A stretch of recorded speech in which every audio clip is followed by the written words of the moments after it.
and welcome to this week's edition of Fashion Police. I'm your host, Kitty Jackson. With all the fashions going on in Hollywood right now, there sure will be a lot to talk about. With the help of my two fabulous guests, Rachelle Hobus and Olivia Rohm, we will be cracking down on this week's best and worst looks. Let's get started with our first outfit. This is Christina Aguilera and Hervé Leger. What do you guys think? All right, bit of a train wreck here, Kitty, this week for Christina.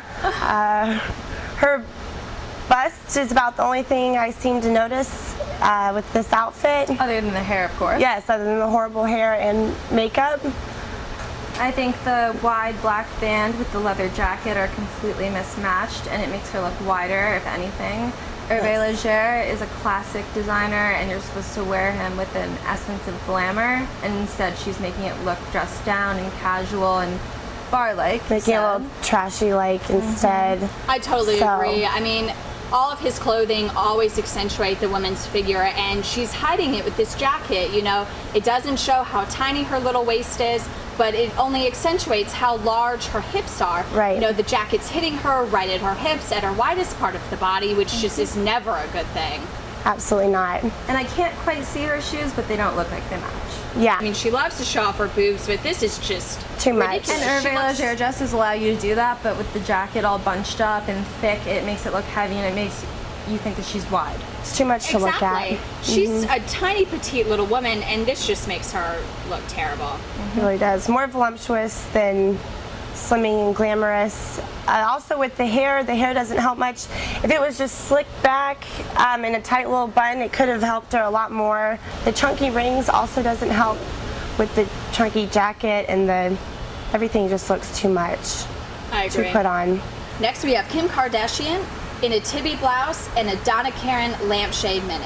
Olivia, what do you think? Kitty, first of all, I'm gonna have to put my glasses on for this one because I do not like this at all. I think she looks like a beer maiden in France who's confusing where she is and where she's going. I'm not quite sure with like all the volume in the top and all the volume in the skirt. But if it doesn't really look good on Kim Kardashian, I don't know too many other women that it would look good on. I think it hits her legs in an unattractive area. Those shoes, I don't even want to talk about. Oh, no. You girls are killing me. I'm going to have to disagree with both of you. I think she looks fabulous. I think that with her curves, the skirt works really well. But with the top, you can't even see her. I'm liking the top too. I think it looks, and I'm digging the hat. With the skirt, like it's supposed to accentuate her small waist, but you can't even see the small waist with the jacket going on. I would like to see more jewelry, some fun bangles, maybe a long necklace. Other than that, I think a long necklace would have been nice. Yes, yeah. Just maybe I don't know, something black tank.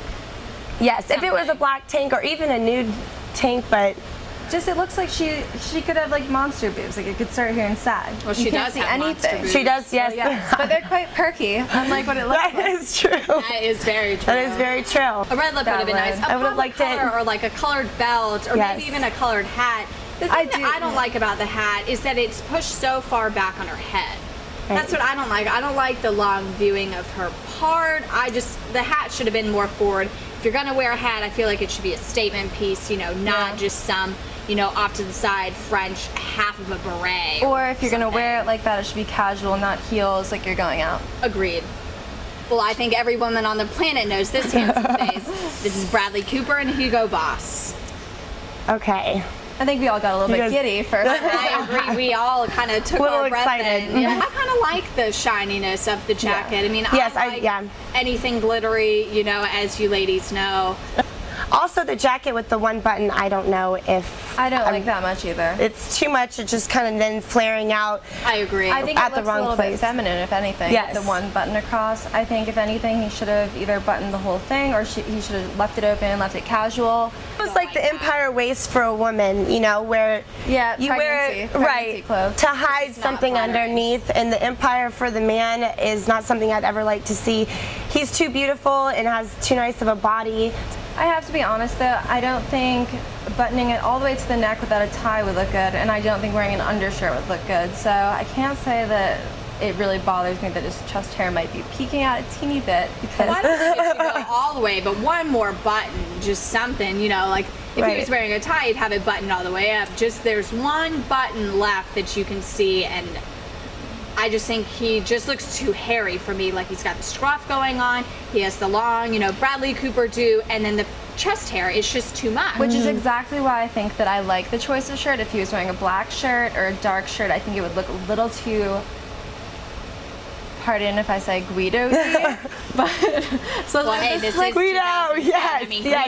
Guidos are Guido's taking in. over. with the slicked back hair, I think it would be a bit much, and the sheen of the jacket itself. But Hugo Boss is always Always a classic. a genius. I don't know. I think it's a nice color for him. You know, it's not a gray. It's not really a blue. It's not a black. Right. I think that he looks great in black, but this is obvious for a more casual event.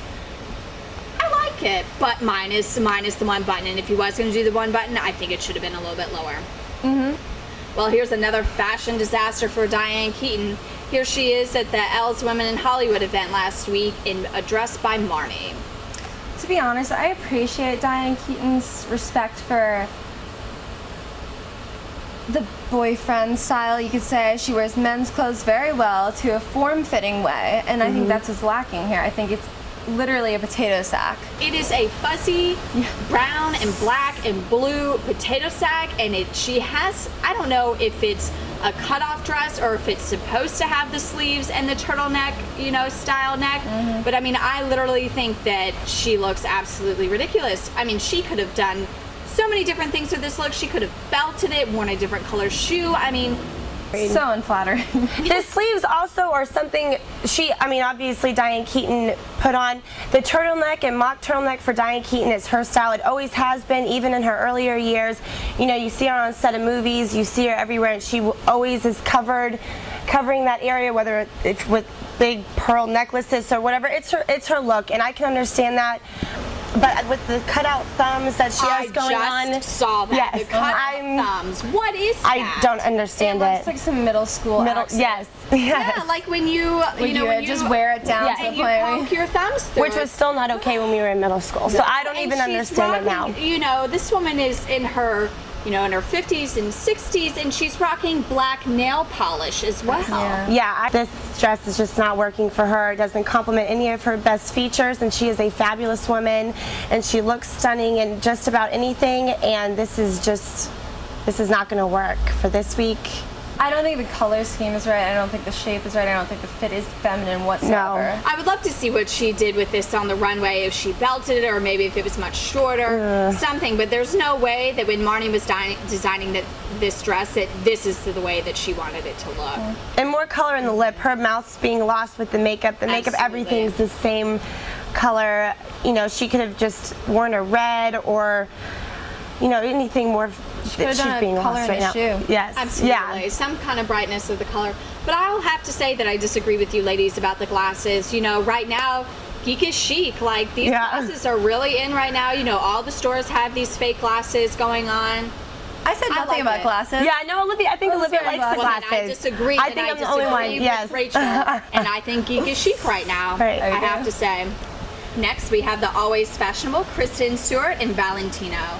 I love this dress. I think that she has a lot of missed looks on the red carpet, but I think this one's Yes. great. I love the fact that the lace is different on the top and, you know, bigger, thicker lace on the bottom. I love the black belt, the one shoulder. I love it. Yeah, it is. Lipstick, everything. I'm gonna have to agree. It is a pretty perfectly put together outfit. But I it think breaks she's it up. the first one we've seen that's actually been able to communicate the simplicity of beauty, and I don't usually like the mixture of different types of laces or velvet, but I think this dress is beautiful, and I think that the way it transitions and even the one shoulder looks really nice on her.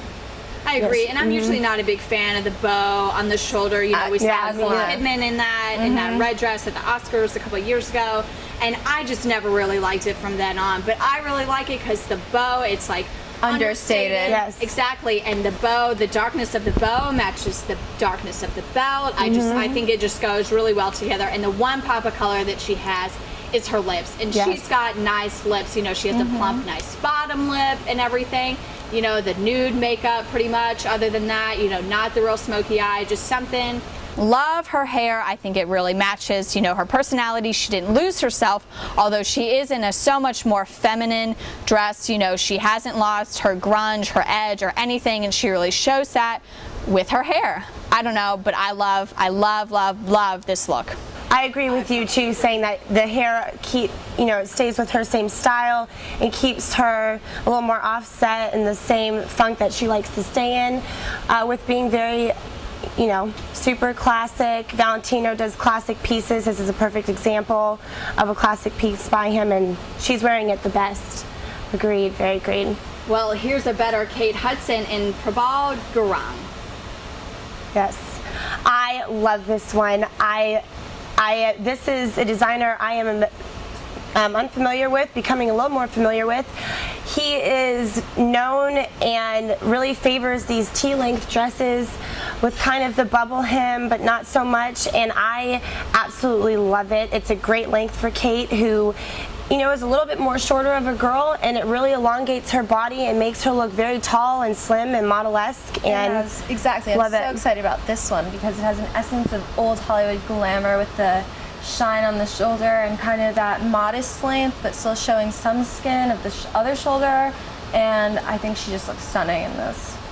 I agree. I think it looks great. I think it's a little bit different than the normal outfits that Kate wears on the red carpet. You know, it's a little bit more feminine than we see her a lot of the times. It's a little bit chicer than we see some of the time. She has great style, a great stylist, you know. I absolutely think it's the old Hollywood glamour with, you know, the not too pale, but a brightness of pink lips with the one shoulder of the glam sparkle. I love it, and I think the piece going across her body does nothing but elongate her and make her look slimmer. It does. I love the way that it cuts off at right above the ankle. I think it gives it a chic look, and the black pump just doesn't take away from the dress at all. You know, it really makes her face and the glitter just stand out so much more. Yes, and great hair with, perfect choice for this. You don't want it down and you don't want it maybe too slick back.